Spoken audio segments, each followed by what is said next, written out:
Baik, ini kali ini kita memanfaatkan sinyal square wave untuk mengetahui waktu charging time terus discharge-nya kapasitor ini. Nah, selain itu kita juga bisa melihat nilai dari kapasitor ini, angka yang mendekati ya, berdasarkan waktu chargingnya ketika dia bereaksi dengan resistor. Nah, resistor dan kapasitor mempunyai satu waktu konstan. Nah ini ya, kalau kita lihat di gambar ini, di bagian ini. Nah, kita bisa tahu nilai resistor atau nilai kapasitor ketika salah satu variabel ini sudah jelas ya. Kita misalnya resistor kita ketahui 1K gitu. Kita bisa tahu nilai jika pada kapasitornya tidak tertulis ya. Anggaplah kita tidak mengetahui nilai kapasitor secara fisik.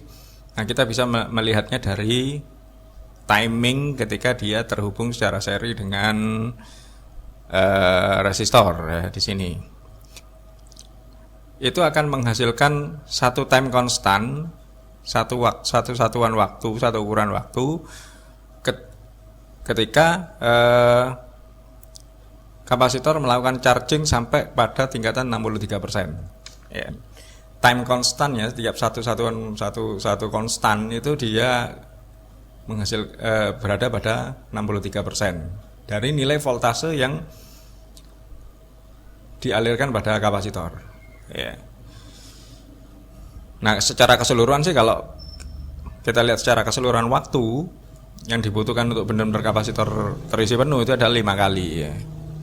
5 kali secara kalau kita belajar teori-teorinya yang banyak kita dapatkan ya di buku-buku atau di internet. Nah, ini bisa kita lakukan eksperimen ya untuk benar-benar mengetahui bagaimana sih kalau misalnya kapasitor terhubung dengan resistor 1K, kemudian kita ketahui juga berapa nilai voltase di posisi 63% ya. Ini kalau kita ingin mengetahui charging time dan nilai kapasitor dengan cara melihat di osiloskop. Kemudian untuk tahu waktu chargingnya ini ya otomatis kita bikin square wave oscillation ya, gelombang square wave seperti yang ada di layar itu di osiloskop. Nah, gelombang square wave ini bisa kita menggunakan function generator. Ya, tapi kalau tidak ada function generator kebetulan saya juga tidak ada. Ya. Nah, kita bisa membuat stable multivibrator di sini dengan menggunakan IC NE555. Ada juga yang bisa menggunakan Smith trigger ya. Smith trigger itu juga dia bisa menghasilkan gelombang square wave yang clean ya. Nah, cuman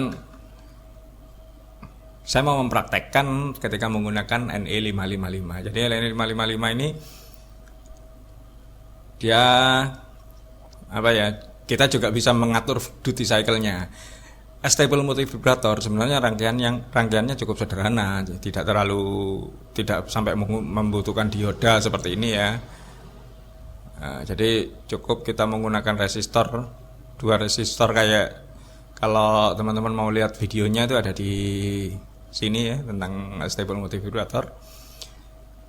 Nah, cuman kalau ini saya menambahkan dioda karena ada kebutuhan untuk kita bisa mengatur duty cycle-nya. Duty cycle itu kan maksudnya kita bisa mengatur timing antara on dan off-nya kapasitor square wave ini ya. Jadi kalau misalnya ini saya contohkan, kalau ini kan duty cycle 50% ya. Kita lihat di 41% ya. Bisa terlihat kan ya? Mudah-mudahan bisa terlihat.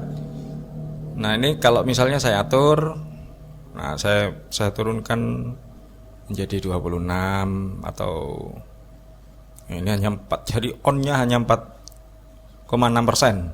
di frekuensi 28 kHz ini.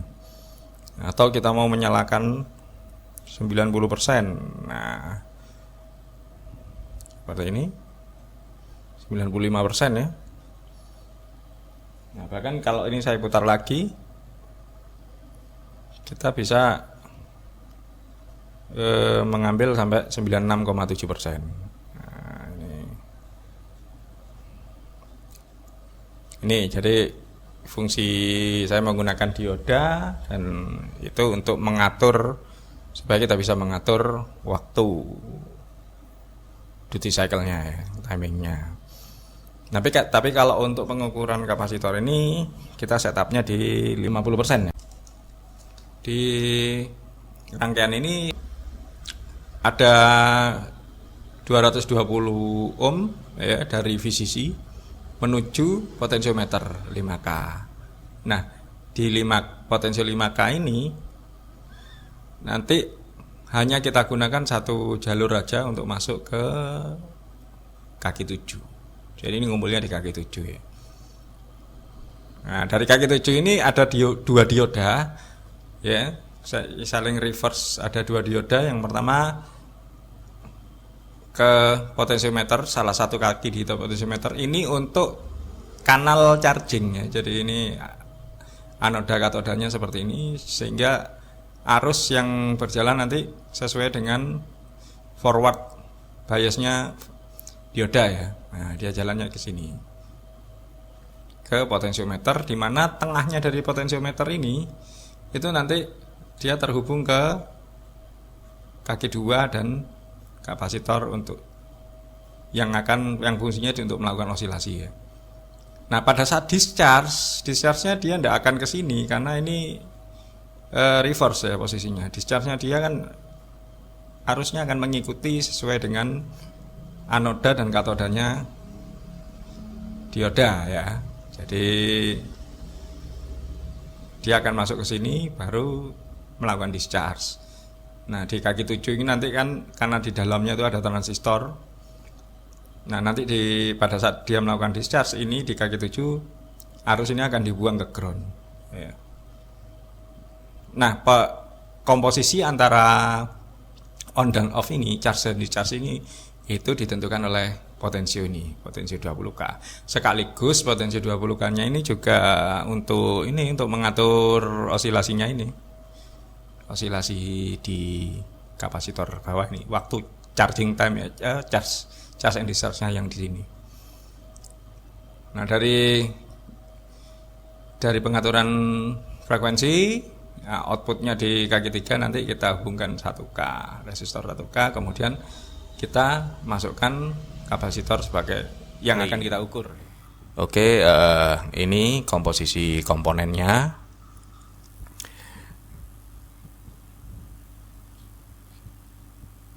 Nanti kapasitor yang akan kita tes di sini ya, kita hubungkan dari sini ke ground ya. Nah, kalau kapasitor yang hijau itu 47 nano itu hanya untuk decoupling, karena oscilloscope saya tidak ada decouplingnya. Nah, ini probe 1, nanti yang warna kuning itu sebelum resistor. Nah, kalau kita lihat di layar itu square wave yang steady, dia di probe yang channel 1 yang warna kuning. Untuk yang warna hijau masih 0 ya, karena masih belum ada yang kita ukur. Oke, ini nanti di sini ya posisi probe untuk yang hijau channel 2. Ini yang channel 1. Nah, ini kita sekarang tes menggunakan kapasitor 3,3 nano. Tadi tertulisnya 332 ya, berarti itu kan 33 kali 10 pangkat 2. 3300 pico, jadinya 3,3 nano kalau kita convert ke nano. Nah, ini kita ketahui voltage-nya 7,47 ya tadi ya. 7,47, nah, kita kalikan 0,63, 63%. Nah, nanti kita ukur di range di sekitaran 4,7 volt. Oke. Di situ terbaca ya timenya. Nah, ini 3,46 mikrosecond.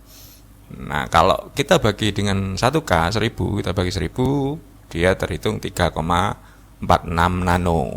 Ya, selisih dari yang tertulis di badannya kapasitor tadi ya.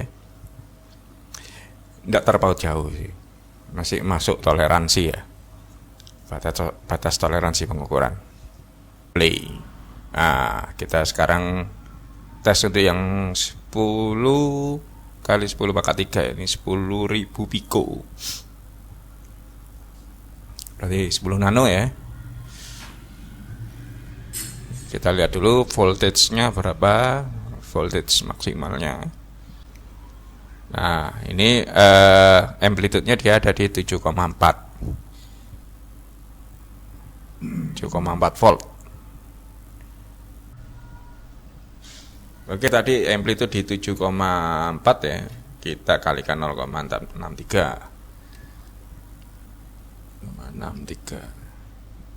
Dia ada di seputar 4,6 lah.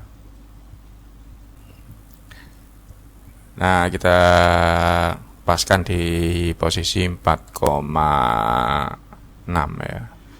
Nah, oke, kita lihat ya di situ timingnya 10,6 mikrosecond. Ya, 10,5, 10,6 itu. Oke, dari timing 10,6 mikrosecond ya kita bagi 1000 jadinya 10,6 nano. Nah, ini kita lakukan pengujian untuk cap yang 33 nano.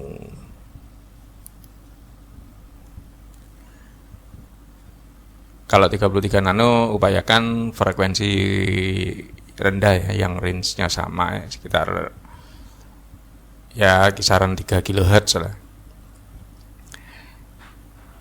Oke, kita pasang capnya.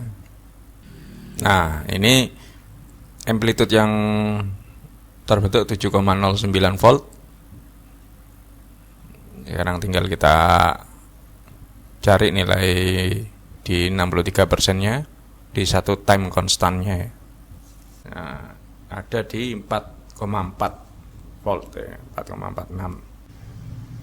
Nah, dia di 4,4 kita ketemu di 33 mikrosecond. Nah, itu kalau kita bagi 1000 ya 33 nano ya. Jadi kalau time base-nya lebih lebar, terus frekuensinya pada range yang sesuai kapasitas kapasitornya, itu kita bisa mendekati angkanya ya. Oke, itu yang bisa kita share di video ini. Mudah-mudahan bisa memberi manfaat, bisa jadi bahan informasi, referensi. Ya, sekedar berbagi dan belajar bersama di bidang elektronika. Wassalamualaikum warahmatullahi wabarakatuh.